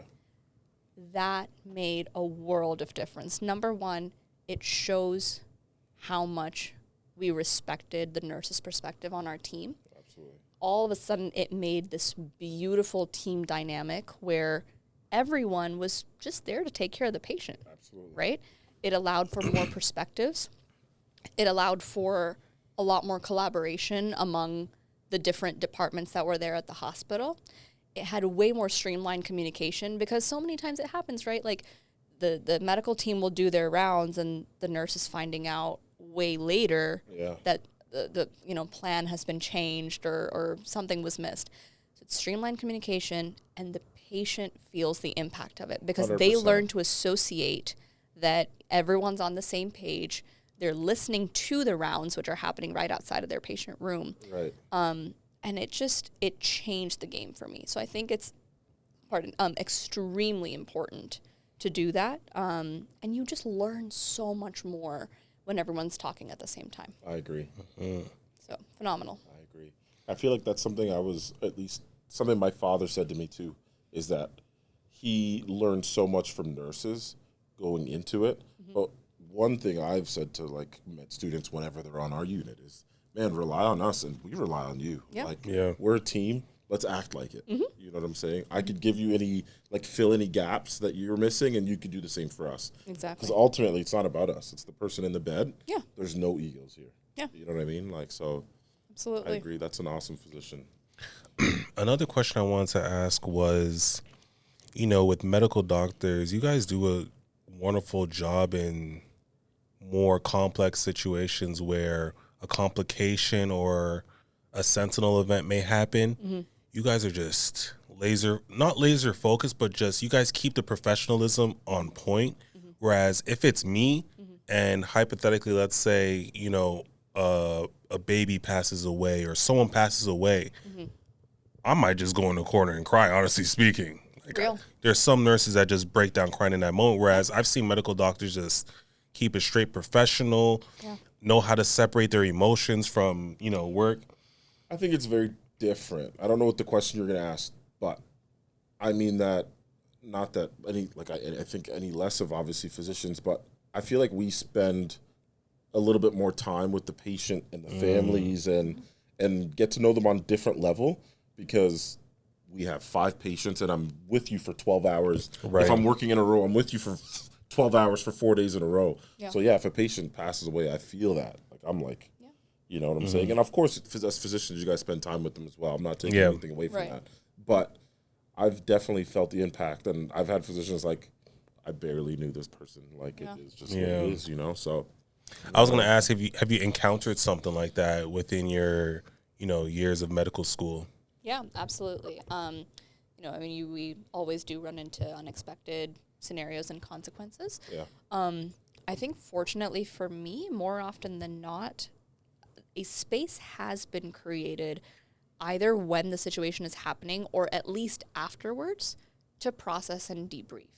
I think, again, there is a cultural shift towards rehumanizing doctors, right? Because that's been like a big thing where people feel, for whatever reason, that their physicians are not allowed to indulge with them emotionally. Right. Absolutely. And I think that's a myth, and it doesn't need to be that way. Yeah. So long as the focus does not shift from being on the patient and taking care of their needs, I think it's perfectly fine for a patient's providers to share in that emotionality with them. Yeah. So I have teared up in a patient's room before. Yeah. And I think it's okay, because if anything, it shows them that the fact that they're tearing up is okay. Like, listen, no one likes to cry in front of someone else. Of course. No one does. But you know what's a little bit better is when I'm crying about my situation and I also see that you're tearing up a little bit, now I'm feeling less awkward about my own crying. Right. And I know you care. And I know you Yes. care Yeah, because yeah. I'm like, oh, this is a big deal, not just to me, but also to you. Yeah. Like, I'm allowed to cry about this. But I think, to your point earlier about how at least there's this notion that physicians are very, like, laser focused and professional and, like, yeah, okay, this has happened, on to the next one. I think maybe it just comes from a space of, like, needing to separate your emotions from the needs of the patient and making sure that your emotions don't detract from the needs of the patient. Sure. But I think everyone has a different way of expressing that. Some people do better by going and crying in the bathroom. There are doctors who cry in the bathroom, guys. Yeah. Very real. Yeah. And then there are other patients or other doctors who are comfortable sharing in that with their patients. But I think as a student right now, some of the best things that have happened to me are when I've seen a difficult situation and a senior medical student or a resident or an attending afterwards has circled back with me. And I'm at the bottom of the food chain, right? Yeah. But if they have taken 2 moments to come back around to me and say, hey, just checking in, are you doing okay? Like, do you want to debrief what just happened in there? Yeah. Even that conversation is so respectful and so validating. And I would love it for more and more folks to do that for the folks that they're training. Yeah, I agree. Yeah, so there was a situation where I did travel nursing. I'm not going to say where or which facility it was, but there was an event where a pediatric patient died. We were medevacing her to like a level 1 facility just because we didn't have the resources. Sure. So we had learned that she had passed away maybe an hour and a half into the flight. So when we all heard that, we were all devastated. We all started crying together. Sure. But there was one medical doctor who was there. This was in the ER. I just didn't see any emotion. Like I think for him it was, I'm in the middle of the job. I have other patients that I have to see right now. Yeah. And we all understood that, right?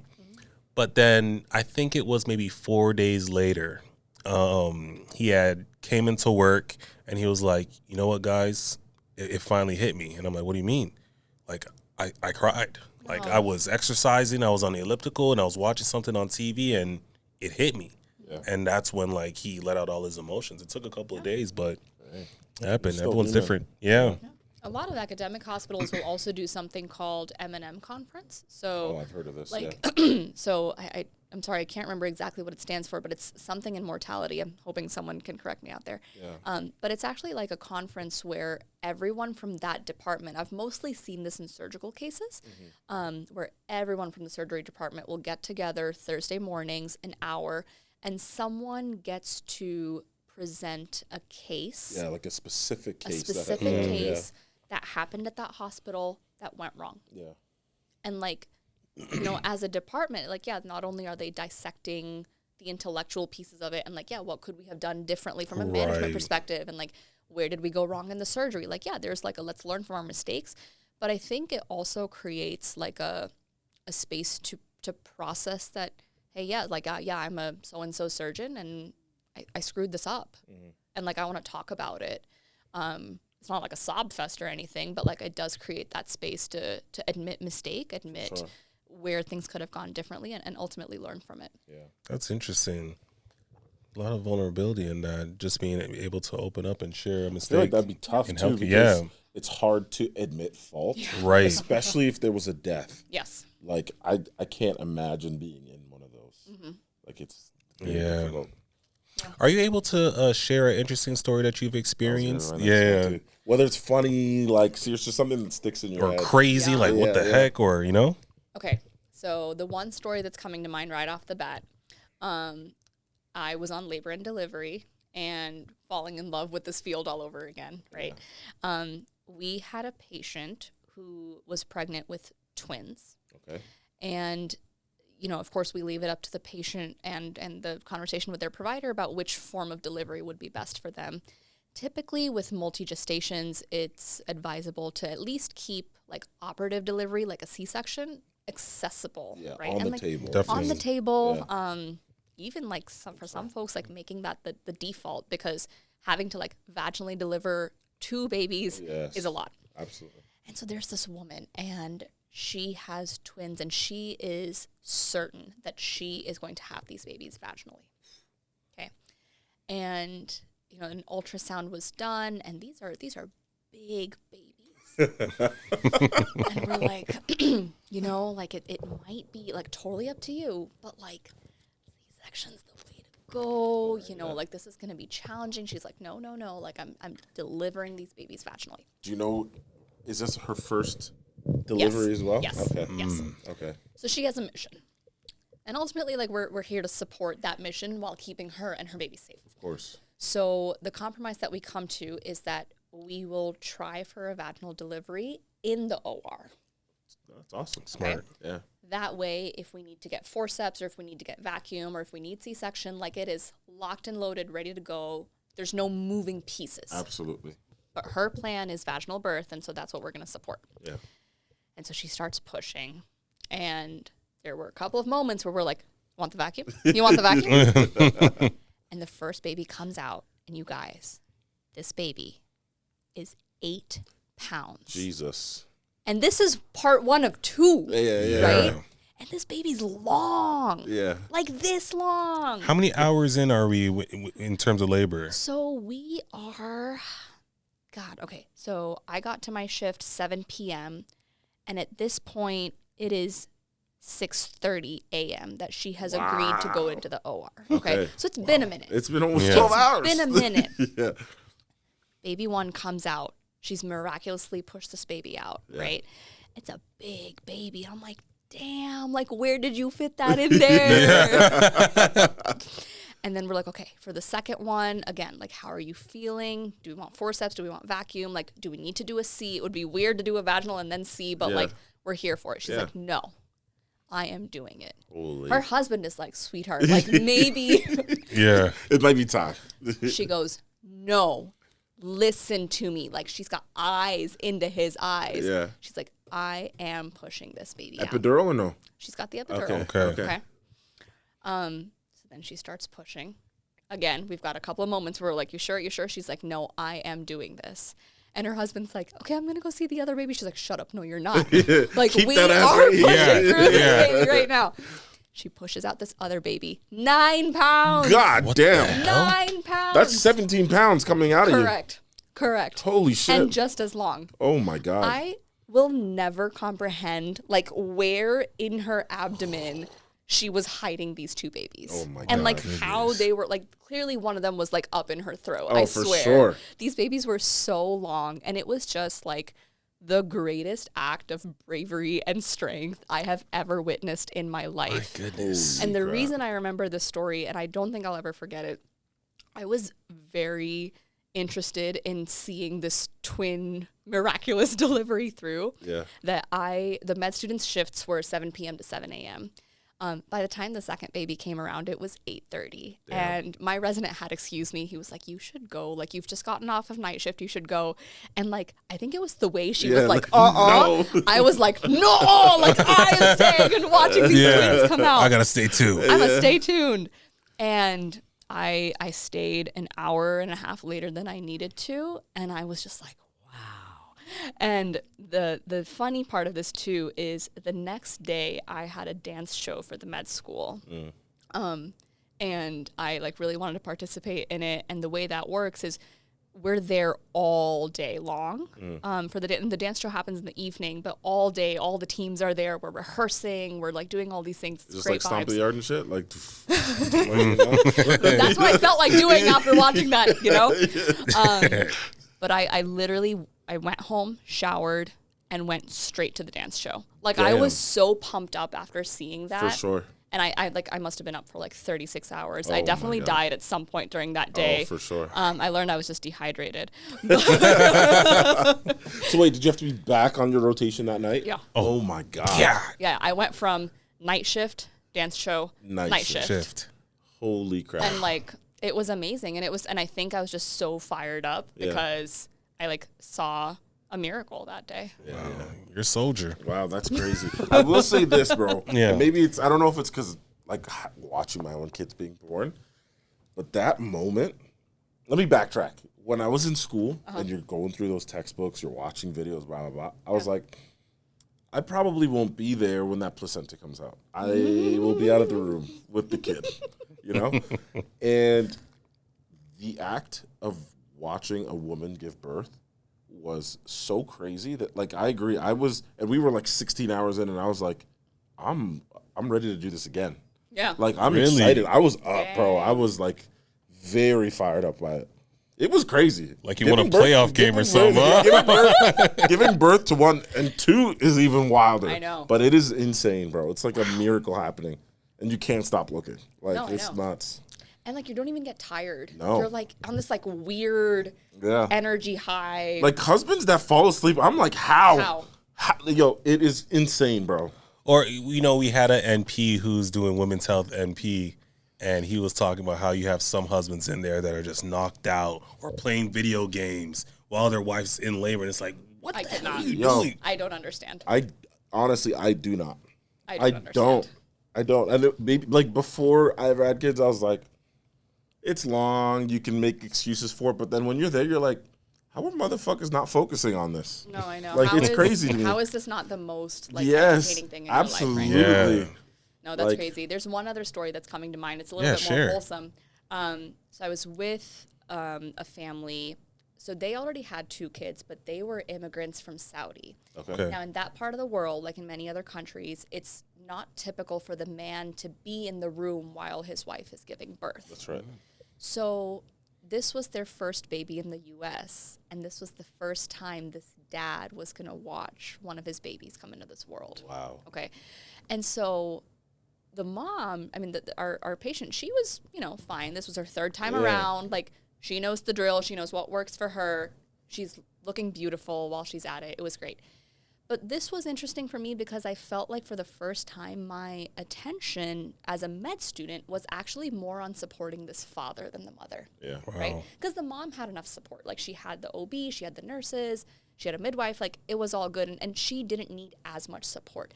But it was actually coaching this dad through this experience Sure. because this was his first time doing it.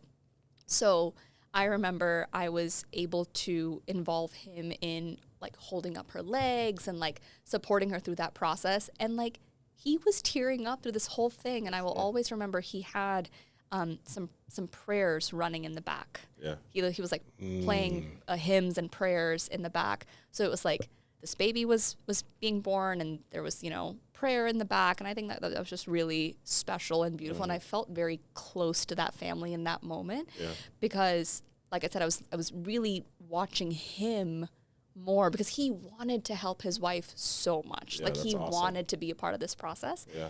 And so to like have done that, and then she actually was also studying to be a nurse at that time. And I remember a number of weeks later, she must have come around for one of her like postpartum visits, or it was a nursing exam that she'd come in for because she was still in school.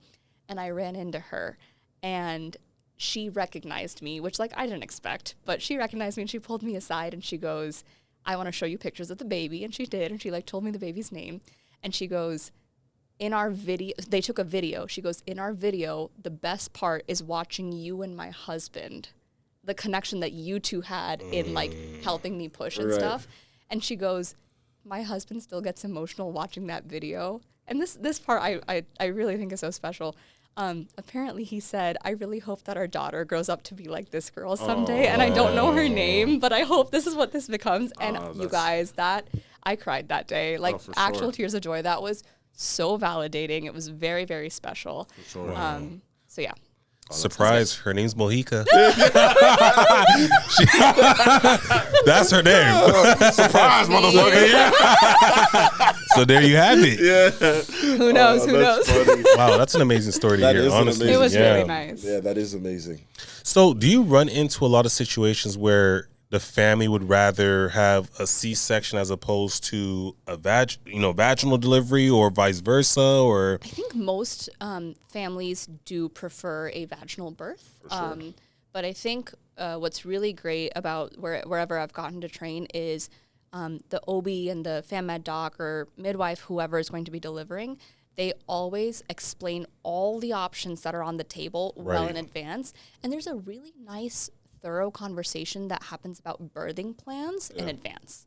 And so that's something I've also learned a lot about over my rotations is like how to have those conversations. And more often than not, like when you explain the research and you like explain the whole process, no one wants surgery if they don't need it. For sure. Right. And so most folks do prefer a vaginal birth. right, because the key thing is infection prevention, right? Especially with a C-section. But it's weird to me why I've met some women that say, "Oh, I want to get a C-section as opposed to vaginal." I just don't understand. Yeah. Oh, that's surprising too. I don't know what the reasoning or the rationale behind that is, but yeah. Yeah. I have two more questions. When it comes down to terminology in healthcare, I hear some crazy terminology where it's like, why did they decide to name that this? For example, like meconium. Yeah. You know what I mean? Like what? You know what I mean? Yo. Meconium was probably one of my favorite words when I had my labor and delivery rotation. Yo. I use that all the time. You want to know why I'm laughing? Why? This is actually what I was thinking about while you were telling that story. So when our first son was born, Ange was pushing whatever. Yeah. Hey, maybe this is too much info because she's been on our podcast, so people know what she looks like. Let the listeners know what meconium is. Okay, so meconium is just like the fluid that's in there that comes out with the baby. Essentially, is the best way to describe it. Or baby shit, right? Yeah. It's baby shit. Yes. Baby shit, I was leading to that. Right. Okay. So this is the first baby. We're 16 hours in. Yeah.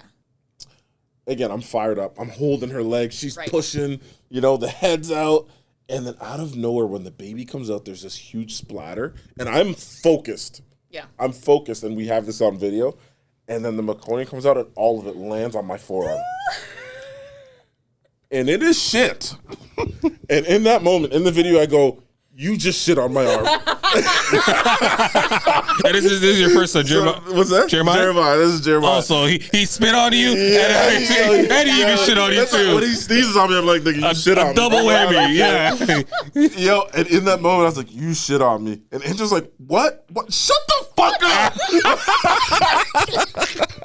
And so when I tell the story to people, I tell them like, oh, Anne shit on me. And she is furious. And she's like, it was the meconium every time. And she is furious every time I tell her. So, oh my god! I love you, baby, by the way. Oh man. So anyway, so I don't even remember what I was trying to ask, honestly. We were talking about names and terminology and Yes. why certain things are called meconium. Yeah. So have you ever come across like a terminology where you're studying and you're like, yo, why the hell did they name it this and why didn't they name it that? yeah. Man, all the time. Okay, so like the funniest one, like a heart attack versus a stroke. Guys, a stroke is just a heart attack for your brain. Yeah. That's all Basically, yeah. it is. Yeah. Mm-hmm. Right? So stuff like that where I'm like, it just would have made so much more sense. Oh, for sure. Yeah. You know? For sure. I think that the funny thing too is when you've been like reading something and then you have to say that word out loud and then you totally end up mispronouncing it. Oh my god. And the attending's like, what? And you're like I'm trying to think of one of the And words. then you go like lower in decibel You're like sound. Yeah, I've done that. And then I'm like, I start spelling it, and they're like, "Oh, you mean the?" And I'm like, "Yep. Yeah, that's the one. It's the same thing. It's the same thing with me and medications. Like Right? I can't. Acetaminophen.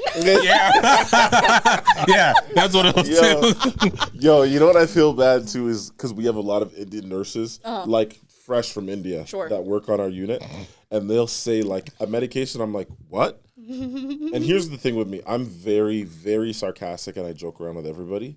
And they'll say it, and I'm like, what? And I know exactly what they said. And they'll say it again, and I'm like, what are you saying? Nah, And they're that's like, dirty of It is you. super dirty. Super dirty. And then they'll be like, and I'm like, I'm just fucking around. I knew what you meant the first time. That is so dirty of you. Oh, no. I fuck around with the girls so much, bro. That's It is hilarious. insane. They probably hate me. They do. They probably They go home and definitely curse do. me out to their husbands 100%. sometimes. Oh, my God. Oh my goodness. I that's have so hilarious. much fun at work sometimes that it's just like, man, I'm not going home. I'm going to just stay here and talk shit. Well, it's better that you talk shit rather than get shit. Oh, absolutely. Yeah. I've had both. I've had all types of just fluid on me that sometimes that I'm just like, oh, why am I doing this? Oh yeah, you and me both, man. Oh, you and my me both. God. You and me both. But- But I guess the last thing, we'll wrap it up. If there's one thing you could tell your younger self, what would that be? Trust. Keep doing you. Yeah. Plain and awesome. simple. That's good. Yeah. Yeah, that's it. That's what was going to be my last question, too. Yeah. Mohika, thank you so much Thank for you so coming on the much. podcast. Thank you, I really guys. enjoyed this episode. I did. Yeah, You're I would- awesome. I would This love was to have you fun. again, I honestly, know, in the seriously. future. Dude, I'm down. If that's what the people want. Yo, the people We'll are give going to them a want part The people two. is You know what we smoking. should do? March 2026 match day. Yo. We have Mohika back. Yo, that would be crazy. I would Wait, love to have that. Do you guys want to come to match day? Is that possible? You can come. Yo, we gonna come to match day. I'm there. Yo, We're we there. gonna come. We're We gonna there. be there for match day. Okay, great. We're I'll there. text you. And I'm telling Yeah. you, we tell people, like, as an example, we've had a nurse that was also a comedian. We're like, yo, we're coming to your next show. And he's like, yeah, whatever. And we you showed up showed and he's up. like, Yeah, we're actually you guys there. actually came. Very Yeah, so good. we gonna be there. We will, in fact, record part 2 of this as soon as I've opened my own. Oh, 100%. Yes. Oh, Yes. I'm Do it. excited. We'll bring Done a camera raw. and I'm actually just excited, record yeah. everything. Raw Yeah. cuts. Yeah. I like I'm it. excited. We'll interview a few of them Oh, on the opening. man. Yeah. That'll be You crazy. ain't get a match. Oh, crap. That'd be wild. We hope everyone gets their matches, Y'all though. gonna get your Hopefully, matches. hopefully. Yes. I'm excited though. Yes. Thank That's gonna you. be a You'll good do day well. for you guys. You'll do well. Thank you Yeah, so yeah. much, you guys. But yes, make sure y'all like, subscribe, comment. That's episode Please. 24. We're on Instagram, TikTok, Facebook. Make sure you subscribe on YouTube. Let's get that number up. And yeah, that's really about That's it. Thank Tell you a so friend, much, tell a Mohika. friend, tell another friend. To tell another friend. Yes. And that's the Scrub Me In Podcast, episode 24. Peace.